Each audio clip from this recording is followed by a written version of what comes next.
Domination ఉంటున్న సినిమాల్లో ఎక్కడో ఉమెన్కి స్పేస్ ఇచ్చి రెస్పెక్ట్ ఇస్తే దాని రిజల్ట్ ఎలా ఉంటుందా అని ప్రయత్నించాం. నిజంగానే ఇవాళ ప్రజ్ఞ స్క్రీన్ మీదకి వచ్చినప్పుడు ఆ అప్లాస్ నేను చూశాను. తనకి ఫైట్ మధ్యలో చిన్న ఒక యాక్షన్ సీక్వెన్స్లో ఒక చిన్న కట్ పెడితేనే విజిల్స్ వేస్తున్నారు. అలానే కథ వినంగానే ఫస్ట్ చాలా పాపం టెన్షన్ పడింది. ప్రెగ్నెంట్ ఉమెన్ అంటున్నారు. అఖండాలో కూడా నాకు పాప ఉంది బాబీ గారు అని. బట్ వన్స్ కథ విన్న తర్వాత ఒక 10 to 15 minutes ఆలోచించి వెంటనే ఓకే చెప్పింది. ప్రజ్ఞ థ్యాంక్ యూ సో మచ్. నీ ట్రస్ట్, నీ నమ్మకాన్ని మేము నిలబెట్టాం అనుకుంటున్నాం. నీ బర్త్డే రోజు మంచి గిఫ్ట్ ఇచ్చాం నీ నమ్మకానికి. అలానే శ్రద్ధ శ్రీనాథ్ గారి గురించి చెప్పాలి. ఈ సినిమాకి నాకు చాలా ఆయుపట్టు అనమాట. చాలా ఇంపార్టెంట్ క్యారెక్టర్ అది.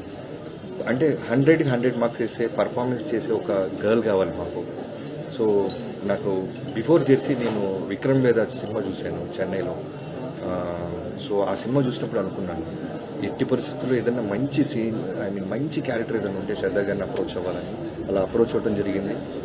1-2 మీటింగ్స్లో వెంటనే తన సైడ్ నుంచి ఎక్కడో ఫ్యామిలీతో కులుమాల అనియో ఎక్కడికో వెళ్ళారు.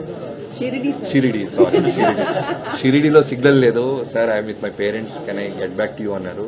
ఎలాంటి పొజిషన్లో ఉన్నామంటే ఇంకో 1 weekలో షెడ్యూల్ వేయాలన్నమాట.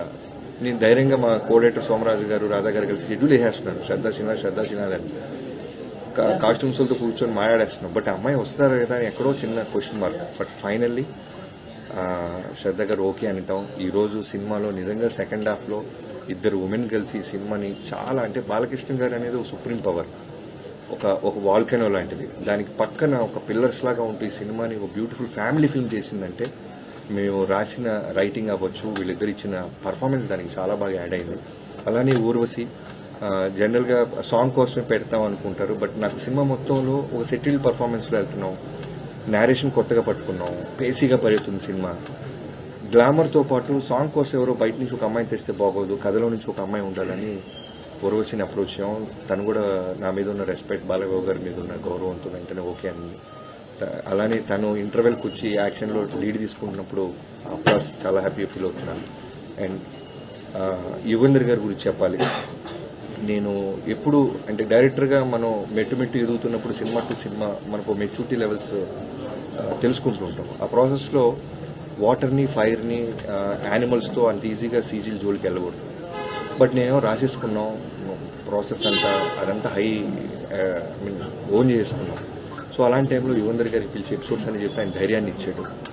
మీరు థింక్ చేయండి బాబీ గారు, మీరు ఎంత దూరం థింక్ చేస్తారు చూడండి, నేను నా టీంతో నేను అచీవ్ చేస్తాను. అలానే ఇవాళ రోజున ఇంటర్వెల్ ముందు బాబీ డియోల్ గారి లెపర్డ్ సీక్వెన్స్కి అంత అప్లాస్ వస్తుందంటే only because of his support and vision. Thank you Yugandhar ji, thank you so much. మొన్న మధ్య ఎప్పుడు మీరు ఇంటర్వ్యూలో కూడా నా బెస్ట్ వర్క్ అన్నారు. ఆయన ఆయన ఫిల్మోగ్రఫీలో చాలా బిగ్ ఫిల్మ్స్ ఉన్నాయి. సో డాకు మహారాజన్ బిఫోర్ రిలీజ్ ఆయన బెస్ట్ వర్క్ అన్నప్పుడు నేను చాలా ప్రౌడ్గా ఫీల్ అయ్యాను. Thank you so much. అన్నాలే అవినాష్ కోళ్ళ గారు రావాల్సింది, ఆయన కూడా ఎక్కడో థియేటర్ ఫ్యామిలీతో వెళ్ళినట్టున్నారు.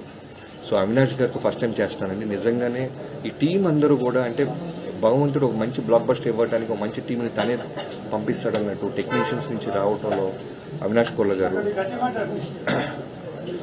గట్టిగా థియేటర్లో అరిసేసి పోయింది గురుగారు. సో అవినాష్ కొల్ల గారికి thank you so much. Avinash ji, can't forget మీ సపోర్ట్, ఈ విజన్ని ఇంత బాగా థియేటర్ స్క్రీన్ మీదకి ఎగ్జిక్యూట్ చేయడానికి నాకు హెల్ప్ అయినందుకు